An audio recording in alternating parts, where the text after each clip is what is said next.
And now, an Envision Financial podcast with Luke Smith on Canberra's 2CC. Well, good afternoon, Luke Smith. Guess what? It's Friday again. It's like I'm here every other day at the moment, which I'm not sure if it's a good thing or a bad thing, but it's already March and... Today's the 1st of March. Summer is now officially over, according to the Australian way of reckoning. Although 31 degrees outside, I think we've still got a few more weeks of summer still to go. And especially with the Bureau of Meteorology going, we're going to have the wettest, coldest, yuckiest, Well, no. Never happened. No. So, yeah. I think we've had some rain. Yeah. But we've had a bit of this and a bit of that. Far more than they said we were going to have, put it that way. The driest ever, everyone. Look, don't get me started. But still, either way, crystal ball gazing is a mug's game. It is, 100%. And that's really, part of today's theme is, this one is quite relevant given the meetings and the appointments I've had in the last sort of week and 2 weeks about how risky is the portfolio that you're holding. And all I want to sort of try and illustrate to people today is risk is a thing of perception, a lot like art. It's in the eye of the beholder. And you need to have a general understanding of what you have or what you think you have, because we've seen markets run very, very strongly since sort of October, which is great. Everybody loves that. However, if they were to slow down for whatever reason, and you hold more growth or riskier assets than you realise, it could be quite annoying and frustrating to look at your portfolio and go, something's happened, it's bad, but why have my assets fallen? I'm a conservative investor. And you actually look at the underlying holdings of your super fund or your portfolio and realise that you have 100% growth assets. But in your eyes, you don't think you're a growth-orientated player. So I guess understanding what you hold and how you hold it can have a significant impact on the value of your underlying portfolio and your ability to weather good and bad times. I have a theory that one of the pitfalls of being a self-described conservative investor is that you have a tendency to wait for too long before you buy, and it becomes too expensive while you're waiting. And then when the price starts to fall, you sell at the wrong time and you take a loss. And I think, look, that's a great example of trying to time economic movements or short to medium term news can be very, very dangerous. We talked tongue-in-cheek about getting the weather wrong. You could think that Commonwealth Bank is expensive at $100, and at 115, 116, 117, it's probably the most expensive bank in the world. But could it go to 125? Yes, it could.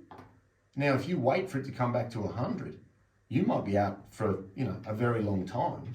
And this is where people need to understand that trying to pick those movements and understand what is the bottom or what is the top. If you look at last year's market, we saw movements, in the hundreds of points on the index, from a high of 7,500 last year to probably 6,700 points, which is, there's a 700 point movement, which is a big number. That's over 10% swing. Now, anything over 10% is technically deemed a correction, but how long is it going to stay corrected for? And we see these sawtooth movements of up and down, up and down.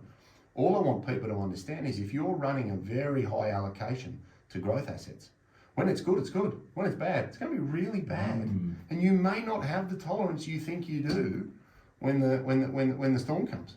For anybody who's curious, I just checked. Commonwealth Bank of Australia closed today at $117.36. It's a very pricey share, isn't it? Well, someone said to me the other day, don't hold me to this, but an analyst I was talking to said it's the most expensive bank in the world. It's on a price to earnings multiple now of about 19 times. 20.5 according to the ASX. There you go, 20.5. To give people an understanding of what a market deems as fair value for that type of investment, 12 to 14 times price to earnings or a PE ratio is deemed fair value. So at 20 times, that thing is wildly expensive. Now, could it go to 125? Yep. Do you want to throw all your powder at something at record levels? Maybe not. So if you want to buy something like that and manage your risk, buy some. Because if China does something, someone writes something, somebody at CBA does something, falls asleep in Braddon, puts their feet on the bench and they're from CBA, you might see the share price come down. If that's the case, you might buy a little bit more. So you've got to be careful to say, what is my tolerance to risk? but what is the risk I'm taking on by the underlying investments that I'm buying? And that's an interesting point that you raised there, because when people talk about spreading their risk, they think about spreading their investment over a range of different shares, but you can also spread your investment over a period of time. True, and you can also spread your investment over a range of sectors. Yeah. So I think there are three really good ways for people to look at their portfolio. What are the underlying investments I have? Do I have good diversification? Do I then have good diversification from a sector perspective? In other words, do I have some Australian shares? Do I have some international? Do I have some property? Do I have some fixed interest? Do I have some cash? Do I have some infrastructure? I've got lots of slices of the pizza. And we've all looked at our super fund websites and balances, and there's a lovely pie chart with all the different colours on it telling that you've got all these different areas invested, which is great. But also, as you've said, which I'm a big advocate of at the current time, is dollar cost average. Yeah. You know, and that just simply means if you're like that CBA example, if you're going to buy $25,000 of CBA, you might buy 10 now, then you might buy 10 a little bit later, then you might top it up with another 5 over time, because Murphy's Law says you throw your 25 at 117, something happens, it's at 100, and you go, oh, I wish I could buy more. I just don't have any cash.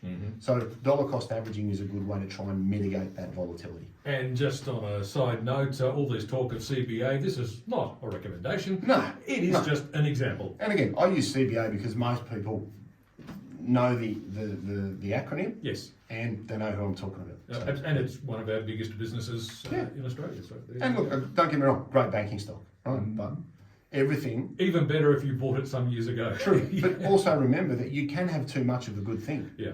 Because you then become overexposed. And we saw through the Banking Royal Commission, when share prices move significantly because of a specific event, it could put a dent in the market value of your portfolio and then influence your comfort in saying to your boss, well, I'm going to retire. Well, if you've just lost a big lick of money in your super fund because you've got an overexposure to a particular stock, it might make it harder for you to say, well, I'm going to retire, which is exactly what I saw through COVID. Yes. People came in and said, I can't retire now because of COVID. I'm like, you're not going to spend all your money in a year. No. You've got a year's cash. It's going to go away. And it did. And things fell down. Great. Everyone got scared. Things came back. Everybody was fine. And we carried on.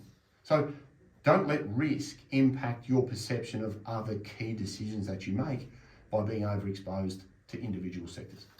I guess one of the important things to consider is that most of us are looking at our investments inside our superannuation. And so most of us subscribe to a superannuation fund, and they tell us this is a balanced fund, this is a growth fund, this is something else.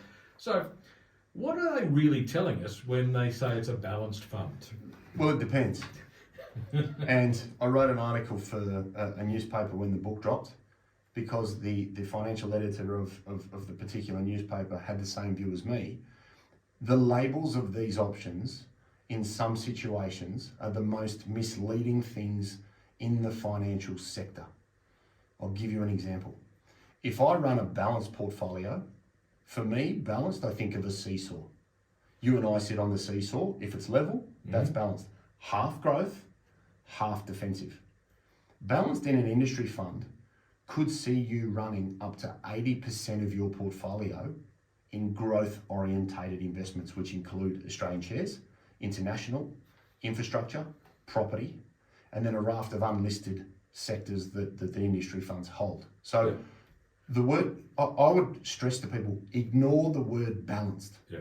What you want to look at and say is, what percentage of my investments or the slices of pizza in the picture on the website of your particular fund, you need to add up Australian shares, property, international, and infrastructure. If you're running 70 to 75% in that allocation, that is not a balanced portfolio. It might be labelled balance, but if you're going to compare that to another fund, you need to look at that percentage weighting, because one particular industry fund might run 60% growth assets, 40% defensive. You could run a balanced fund at 80% with 20% defensive. So looking at the label is really, really misleading. You need to look at the underlying asset allocation. And that brings me back to stress. how much risk are you really taking on? Because the weighting may be far more than you psychologically tied to the label of your investment option. And that's really, really important. And I guess for clarity, when we're talking about growth investments, what we're saying is investments that are expected to have stronger growth, but with that growth comes higher risk. Yes. And defensive investments are not expected to show quite the same growth. Yes. They are more secure, or thought to be more secure. They're expected to deliver a more reliable income, Yes. but they don't have as much risk either, and that's the trade-off that you have. Exactly right, and I think that's where you need to be comfortable with looking at what you had. So I'll give you a real life example. I had a couple in Melbourne on the Zoom this week. We're very conservative investors, we don't want to take on any risk, and had a 7-figure portfolio in Australian and international shares, which is 100% growth, saying we're very conservative investors. Now, we then delve into, well, what does that mean to you? Because it obviously doesn't mean what it means to me. Because that would be me like saying I'm 3'6" and 15 kilos. We all know that's not the case. But again, I might see that as what I'm comfortable with. And I find until you've gone through a GFC, till you've gone through a COVID, till you've gone through a tech bubble and there's been a significant negative movement, I don't think you truly understand what you can tolerate until there's some sweat on your brow and you need to call somebody for some comfort. So, it's really important that you look and say, what am I holding? Yeah. And more importantly, what is it doing for me? Because all of those sectors that we've just discussed have different return characteristics. You're spot on. Growth orientated will give us some potential for uplift or growth. And then the fixed interest side of things is more conservative. But if you're overly conservative, that is still dangerous.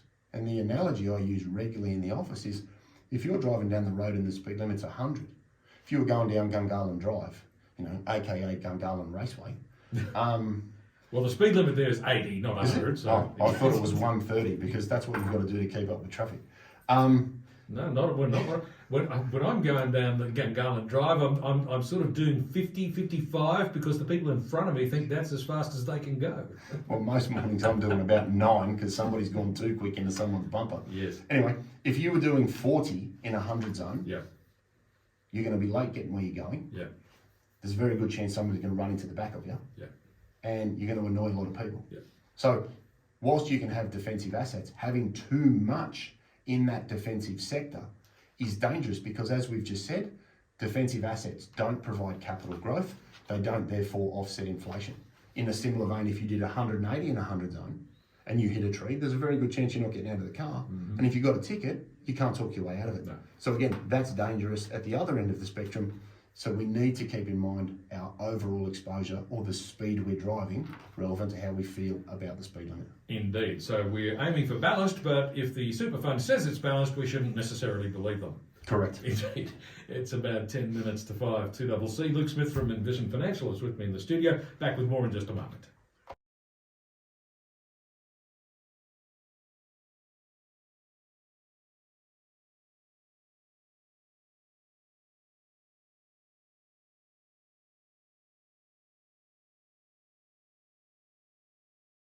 It's around about 7 minutes to 5. It's a Friday afternoon, and that means Luke Smith from Envision Financial is with us in the studio. Today we're talking about how risky is your investment portfolio really? Because a lot of people aren't really certain exactly how much risk they do or do not have. Some people might think they have very little risk when in fact they have more than they thought, and sometimes it might be the other way around. Yeah, exactly. And I think the key thing to point out here is having more assets doesn't mean it's less risky. Maybe you look at that and say, from an individual asset perspective, it's less risky. But if you've got 10 green apples, they're all green apples. They're all green apples. And if the worm likes green apples, if they all came out of the same bag, you've got some. They've all got worms in them. Correct.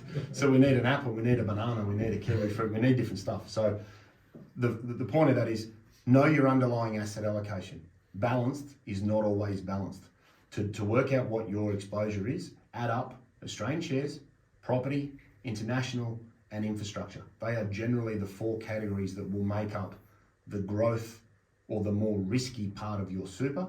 And if you're holding more than 50%, then you have to accept that you are maintaining what would be truly called a growth portfolio by just about any advisor that is assisting you, which is a separate lens that the industry funds or some industry funds use to illustrate what they deem as balanced. Now, it's not that one is right or wrong.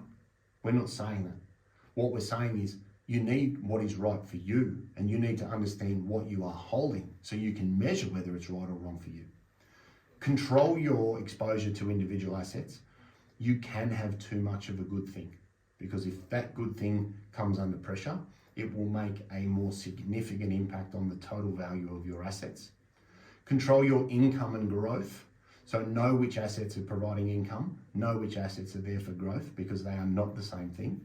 Try and limit unlisted assets where you can, because from a liquidity perspective, especially in retirement, if something is unlisted, you cannot sell it quickly. And if it comes under pressure, you may be stuck with it for an extended period of time. Look at each asset and sort of think, why have I got it? And what is it doing for me? Because as I said before, different parts of a portfolio, like a recipe, they have different ingredients and they do different things, and you need a suitable blend of income and growth. You need to include defensive assets. Think about some cash and some term deposits. So you can diversify each sector and then delve a little deeper into what the underlying holdings are. Remember, if you're moving into retirement, you want to be focusing on maintaining a very good yield. Okay, that means you're getting very good income as a percentage of your total portfolio. A good, well-diversified portfolio that produces dividends would be paying 4% plus, including franking credits at the moment, if not more.